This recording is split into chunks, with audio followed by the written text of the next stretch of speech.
correctly designed CFDs are very, very effective at building the generation we need. So this combination would allow the renewables to enter the future market, and this is why we are promoting this kind of combination of CFDs and PPAs.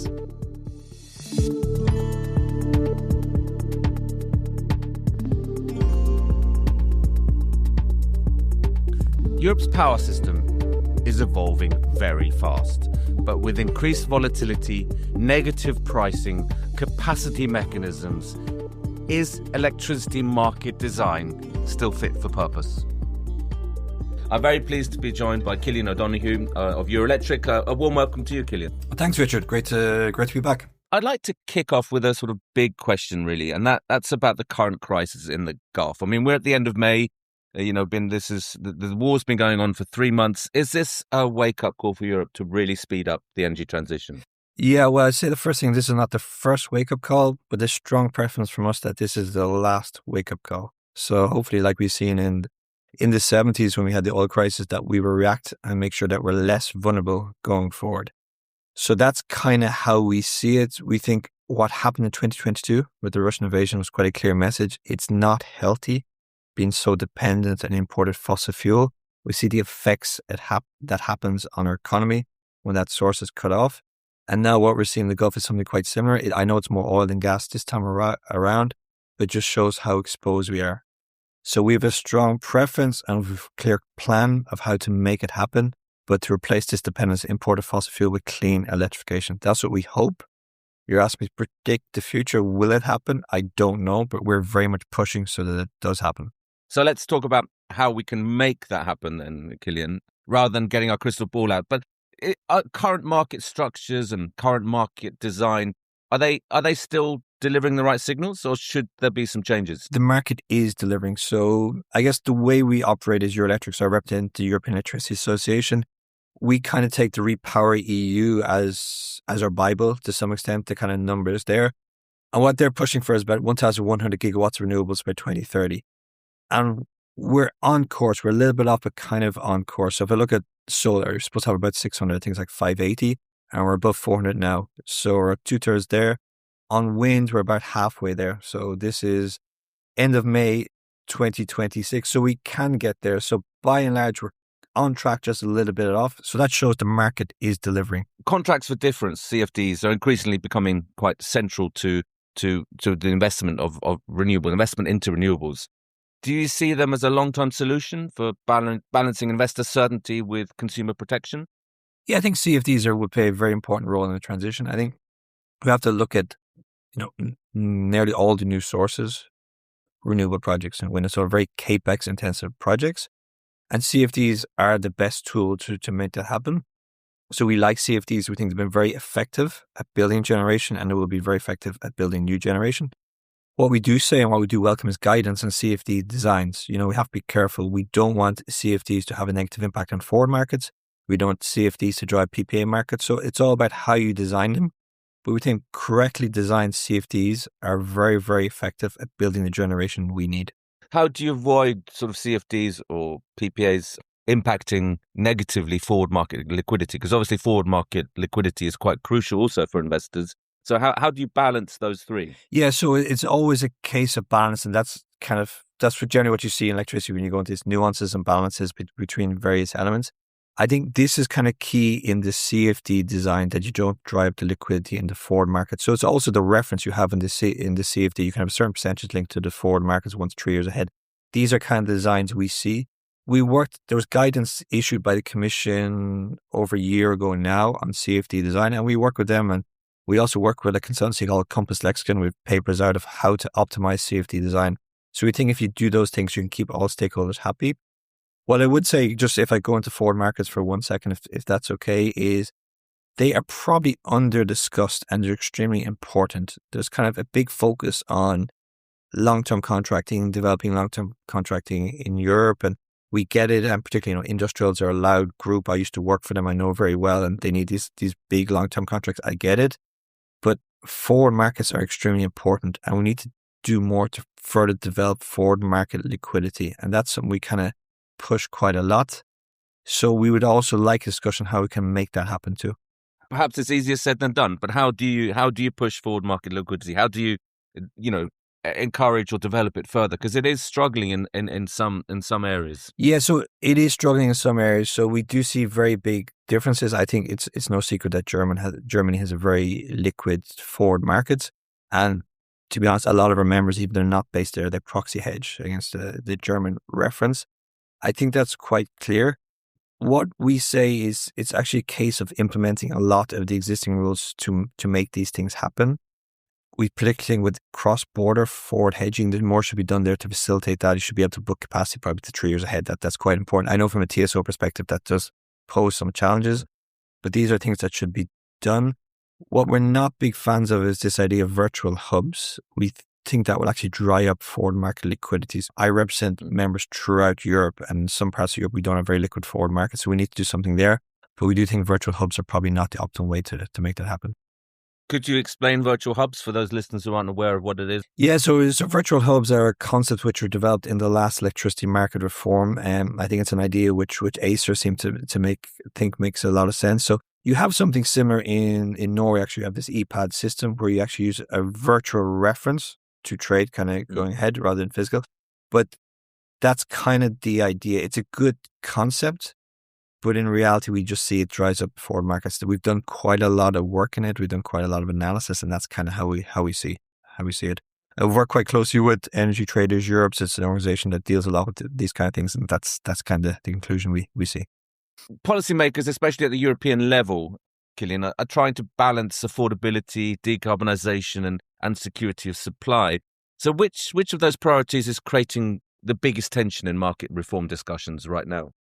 Yeah, so I think what's interesting is, and I've been in the energy space for 15 years now, is we always oscillate between those 3 priorities. We all know you need to hit all 3. I think at the moment, the focus has shifted, no secret, more towards the affordability and the secure question, and a bit less so on kind of, is it green? But what I would say is from our perspective, it doesn't really matter because the solution to all 3 is the same thing. It's clean electrification. So if it's a question of competitiveness, we think, developing clean electrification, that's what we see now, even with the current crisis. When you look at Spain and look at the price in Spain, those countries which invested heavily in clean electrification are seeing more competitive prices. So that's a solution there. What I would say, what is changing, what's becoming new is, particularly across the Atlantic, is speed. How fast can you get these things connected? And that's particularly important because there's new sources of demand, data centers.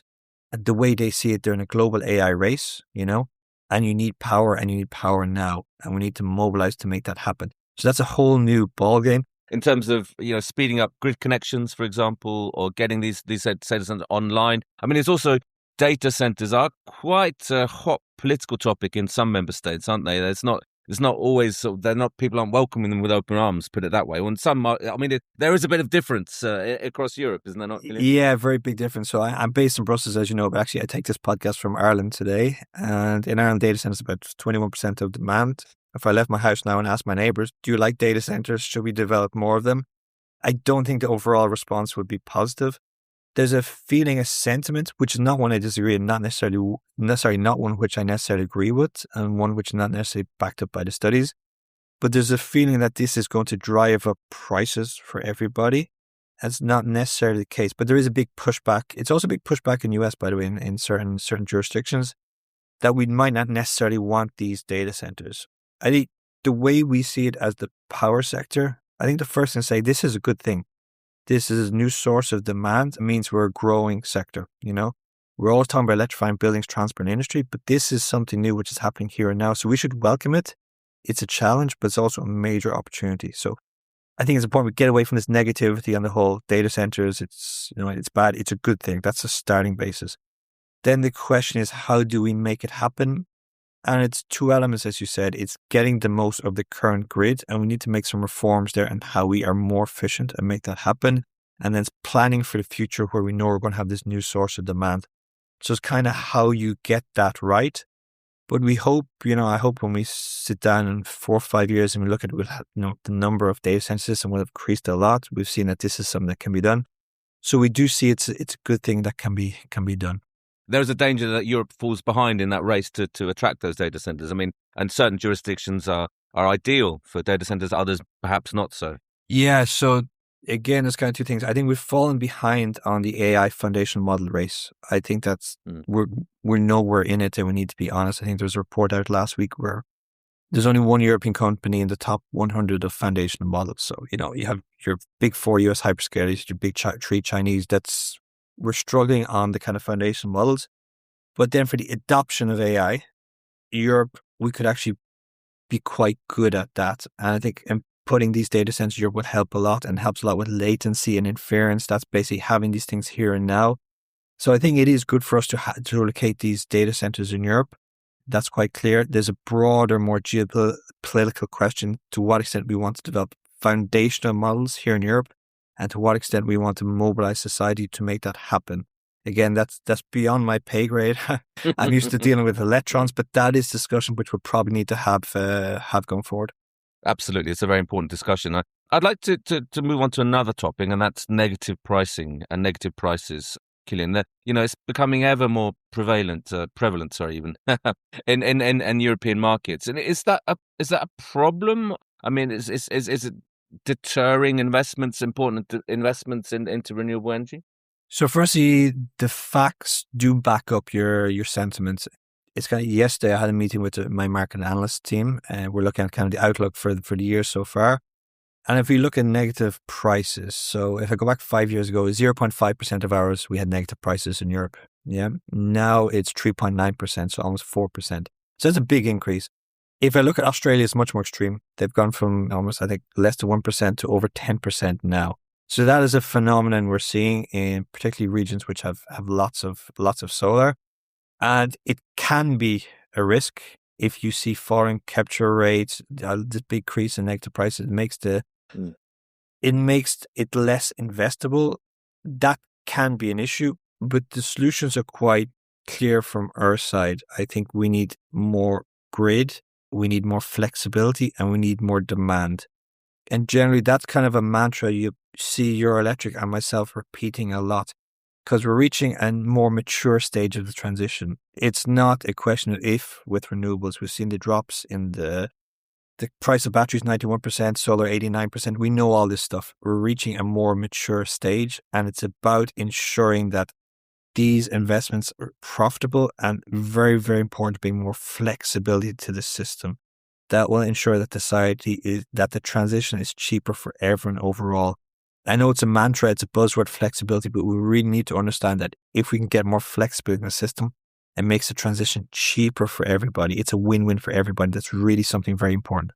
When you say flexibility, what exactly do you mean? Can you break it down? Yes, so let's break it down. So let's look at our perspective. So the power sector, the vast majority of new additions from our side are going to be intermittent variable renewables. Yeah, that's what we see. That's what we're going to be adding to the grid. If you look at our roadmaps for 2040, 2050, that's what we're adding. So that is a variable source from our side. And what we need then is we need in the demand side there to be flexible to adapt to this variability. And there's different types. There's within the day, as you know, there's weekly and there's seasonal. And then if we look at the day, it's about batteries. Batteries can really react. You take the power when there's an excess and you release when there's less. And this lithium ion battery revolution is a major thing. And batteries are something which are going to have a major impact on the transition. They're fantastic in that sense. Then you have the seasonal flexibility, which is okay. We use more electricity in winter, etc. There's different solutions for that. The challenge we have as a sector is finding decarbonized seasonal flexibility. We have gas, but we need decarbonized sources. I know you have hydro in where you're based in the Nordics, but some places don't have that. That's a challenge we have as a sector. But this is kind of flexibility we see. But then what we want in terms of our consumer segments is there to be flexible as well. Industry, I used to work for these guys, base load consumers, but we see if they can be a bit flexible, then they will get cheaper power prices. EVs, there's a huge potential in EVs. You have a huge amount of batteries. If you look at the numbers of EVs we're going to have in the system by 2030, if they plug in when prices are cheaper, if they release when prices are more expensive, then you bring a huge source of flexibility to the system. It's a transition we need to bring society with us. And the reason we keep pushing this is we will get more buy-in for the transition if it's cheaper. And for us to make that cheaper, we need everyone to be on board and to promote this flexibility question. If we look forward now, Cillian, to 2030, do we need more reforms or more policy interventions to drive the energy transition, or should policymakers stay off and just let the market sort itself out? What's your view here? I think in terms of the main contours, it's quite clear we have the correct market design in place. We need to be conscious, we did reform the market in 2022. We assessed, we had a detailed impact assessment, and the conclusion was very clear. The current market design works well, but we need to do two things. We need to promote more flexibility in the system, and we need to promote more long-term contracting. So we should be looking at market-based instruments to support that. If you break it down, so flexibility already covered, it's a case of implementing existing rules. And the best solution, I think, for high prices is high prices, because then people react. That's quite clear. And then when we look for long-term contracting, we do see roles for organizations like the EIB, the European Investment Bank, to de-risk some of the investments needed, because, we're dealing with sometimes one off-taker. We need to have a de-risking mechanism there. That's the first thing we see is long-term contracting. And then for the smaller guys, not your big industrials who have a big team for putting together these PPAs, but your supermarkets, these guys, we probably need platforms where they can kind of go online and say, okay, this is kind of locking my power for 5-10 years ahead. This is the price, let's make it happen. So simplification on their side. But this is kind of what we should be aspiring towards, not these wholesale reforms. We don't think they're healthy, and they have a very, very negative impact on investment. And that's something which scares people away, given the amount of capital we need to deploy. Cillian, thanks very much for outlining some of the solutions that are needed to drive the energy transition forward. So thank you for being a guest on the Plugged In podcast. Pleasure, Richard, anytime, and really enjoyed it. So if Cillian O'Donoghue argues that Europe's overall market framework is largely working, the next question is whether the finer details of that market design are keeping pace with the energy transition. As renewable generation grows, issues like falling capture prices, flexibility, storage, and investment certainty are becoming increasingly important. To explore those challenges in more detail, I spoke to Fabian Huneke, project lead for the energy transition in the power sector at Agora Energiewende. I'd like to kick off the discussion, really, Fabian, by talking about the crisis in the Gulf. I mean, we're talking at the end of May. I just want to have some idea of the implications for the energy transition in Europe. I mean, should we really be going full speed ahead, or should we be slowing it down? What's your view here? We had this fossil price shock in the 2022, 2023 because of the high gas prices, and the power price reacted very sharply, and we had really, really high 3- and 4-digit power prices in that time. Now, 4 years later, we're having again a fossil energy crisis, a very big one on a global scale. And the oil price is shockingly high, and LNG volatility is very high. But the power market in Europe actually reacts a little bit smoother. The power system is more resilient to this shock than it has been 4 years earlier.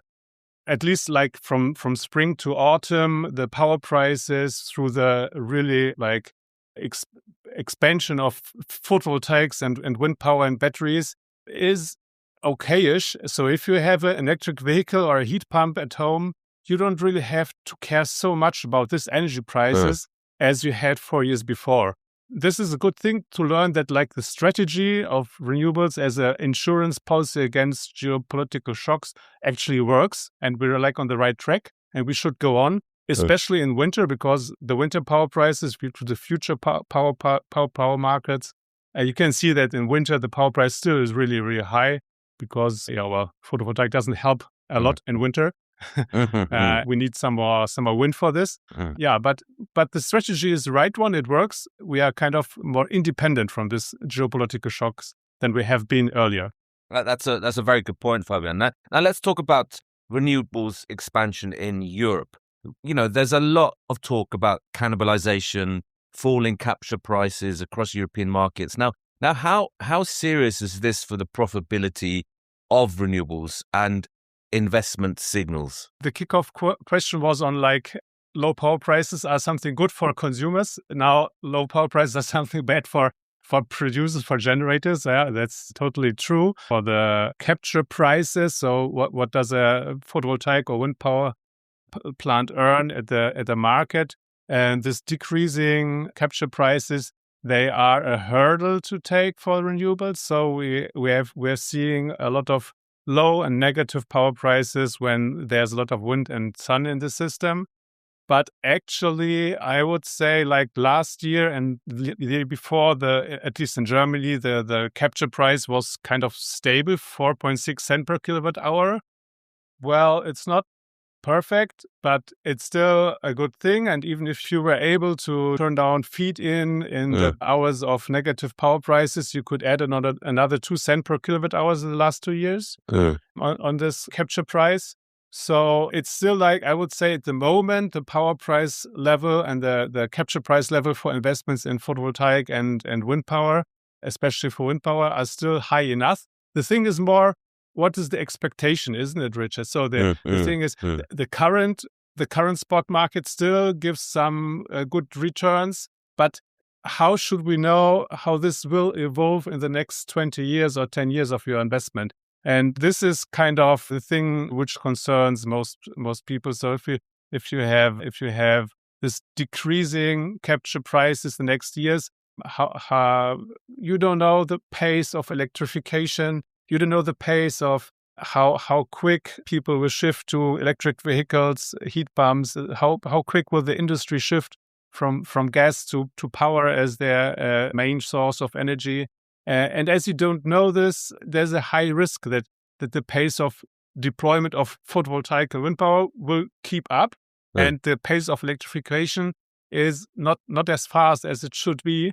And this is a kind of an investment. This investment risk is a hurdle to take for the renewables investments. Isn't it also crucial that you have very liquid forward markets so that developers and producers can hedge some of their exposure going forward? It's not just about looking back and having historical prices and gauging what the market is, but also looking forward and being able to hedge that risk. I think like the forwards markets, the futures markets, at least like from the German perspective, are kind of have a very high liquidity. So there are a lot of prices, but still what is traded there are futures and forwards, like baseline peak products and PPA. The liquidity for like renewable profile shaped products is too low.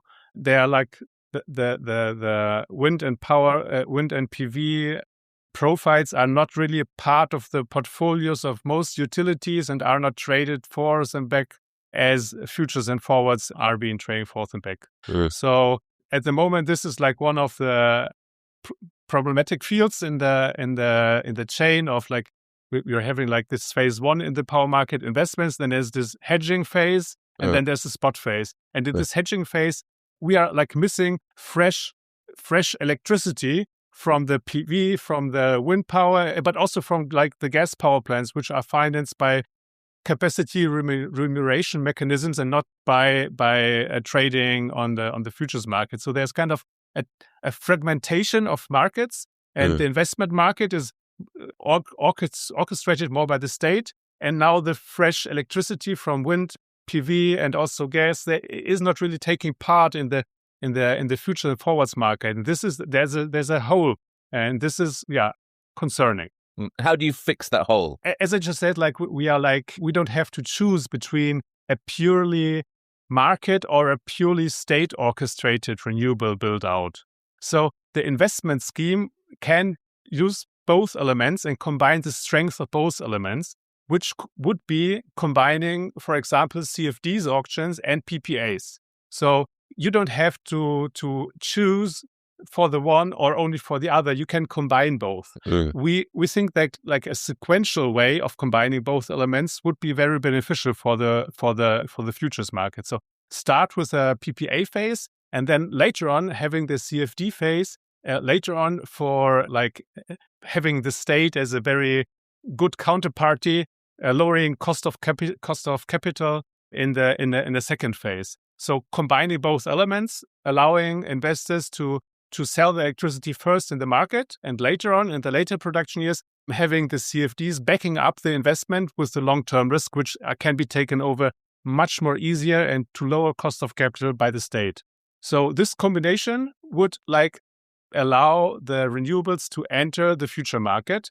And this is why we are like promoting this kind of combination of CFDs and PPAs. So you think exchange market liquidity, whether it's at established power exchanges or on the OTC market through brokers, that's not enough. You need something else, you're saying? I'm always looking like from this German perspective. And we last years and until now, we're having this one-sided CFD, which kind of opens the possibility for the investors to like have this one-sided CFD in the background for their financing, but selling the electricity via PPAs, short-term PPAs to the market. So there is kind of an interaction between future market and the investment mechanism. And now this year, CFDs will be introduced. From next year on, the new auctions will be two-sided CFDs. Explain the difference between one-sided and two-sided, Fabian, for those listeners who aren't aware of the contracts for difference and then the differentiation between the two. The term difference in contracts for difference stands for you calculate like what is the market value and what is the awarded premium like. And now if this premium is positive, you will get a payment from the state. And if it's negative, a one-sided CFD will say you can keep the rest, that's fine. But a two-sided CFD will say you need to pay back this amount to the state. And this actually changes a lot, this introduction of this two-sided CFDs in the German market, because you won't just be able to sell the electricity to the future market, because if the state would allow you to change to the PPA market, you would say oh, I need to pay back something to the state, so I will just move out of the CFD and go to the market phase, and the state won't have any income from the CFD. But this is the ultimate goal of the whole thing. So in the next energy crisis, they want to have some incomes to spend it on consumer helps. Yeah? So this just doesn't fit. The risk is that this cannibalizes liquidity in the future market. But do you think then, Fabian, that the current market design and the structures reward flexibility, storage, demand-side response, or are we too focused still on generation and getting the megawatts out there? It is a good thing that we see the volatility of the prices in today's spot markets. So we are having really, really high price spreads from daytime to nighttime. We're having really high volatility in the intraday market. So at the moment, there's a lot of potential benefits from selling your flexibility to the spot markets. And this is why we're having nearly something like a gold rush on battery storage systems in Germany. Everyone who can get a grid connection has a huge income in the next couple of years. If I understand you correctly, what you're saying is that, both the TSOs or the grids or the structure around grid fees, as well as the sort of policymakers in Berlin who've chosen this capacity market, which for gas plants, are lagging really behind what's happening in the market.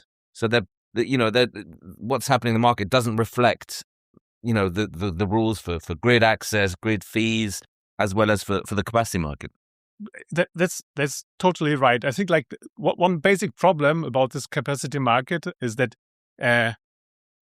the volume of the market and the volume of these auctions is calculated by studies which are conducted with very long time. So maybe 2 or 3 years ago, they decided for the parameters for the studies to calculate how much gas power plants they want to have in the auction about this volume.